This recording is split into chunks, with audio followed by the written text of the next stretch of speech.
جماعتی حریت کانفرنس نے جمعے کو مکمل ہڑتال کی کال دے دی ہے۔ ہڑتال کا مقصد نیشنل انسٹی ٹیوٹ آف ٹیکنالوجی سری نگر میں زیر تعلیم ایک ہندو طالب علم کی طرف سے پیغمبر اسلام صلی اللہ علیہ وسلم کے بارے میں گستاخانہ ویڈیو پوسٹ کرنے کے خلاف احتجاج کرنا ہے۔ ہڑتال کا مقصد غیر قانونی گرفتاریوں، کشمیری طلبہ کے خلاف کالے قوانین کے تحت مقدمات کے اندراج، کشمیری سرکاری ملازمین کی برطرفی اور مقبوضہ علاقے میں لوگوں کی جائیدادوں کی ضبطی کے خلاف بھی احتجاج کرنا ہے۔ یاد رہے کہ گزشتہ روز سری نگر کے علاقے حضرت بل میں نیشنل انسٹی ٹیوٹ آف ٹیکنالوجی کے طلباء نے ایک ہندو طالب علم کی طرف سے پیغمبر اسلام صلی اللہ علیہ وسلم کے بارے میں توہین آمیز ویڈیو کلپ سوشل میڈیا پر پوسٹ کرنے کے بعد زبردست مظاہرہ کیا۔ بھارتی پولیس نے پیر کے روز مقبوضہ کشمیر کے ضلع گاندربل میں Kashmir university of agricultural sciences and technology کے 7 طلباء کے خلاف ورلڈ کپ فائنل میں آسٹریلیا کی بھارت کے خلاف جیت کا جشن منانے پر غیر قانونی سرگرمیوں کی روک تھام کے کالے قانون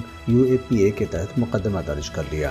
بھارتی قابضین تحریک آزادی سے وابستگی پر کشمیریوں کو سزا دینے کے لیے ان کی گرفتاریوں، سرکاری ملازمین کی برطرفی اور جائیدادوں کی ضبطی کا سلسلہ جاری رکھے ہوئے ہیں۔ سری نگر کے امر سنگھ اور اسلامیہ کالجوں میں آج غیر مقامی ہندو طالب علم کی مذموم حرکت کے خلاف احتجاجی مظاہرے ہوئے۔ اطلاعات کے مطابق سری نگر کے دونوں کالجز میں طالبات سمیت سینکڑوں طلبہ جمع ہوئے اور ہندو طالب علم کے خلاف کارروائی کرنے کا مطالبہ کیا۔ کل جماعتی حریت کانفرنس کے رہنماؤں غلام محمد خان سوپوری، عبدالاحد، ایڈوکیٹ ارشد اقبال، محمد سلیم زرگر، فیاض حسین جعفری، سید سبت شبیر قمی، خواجہ فردوس، سید بشیر اندرابی، امتیاز ریشی اور مولانا مصعب ندوی نے سری نگر میں اپنے بیانات میں مقبوضہ جموں کشمیر کے عوام پر زور دیا ہے کہ وہ ہڑتال کو کامیاب بنائیں۔ انہوں نے ہندو طالب علم کی طرف سے توہین آمیز ویڈیو پوسٹ کرنے کے خلاف جمعے کو احتجاجی مظاہروں کی بھی اپیل کی۔ میر وائز عمر فاروق کی سربراہی میں قائم مختلف مذہبی تنظیموں کے اتحاد متحدہ مجلس علماء نے ایک بیان میں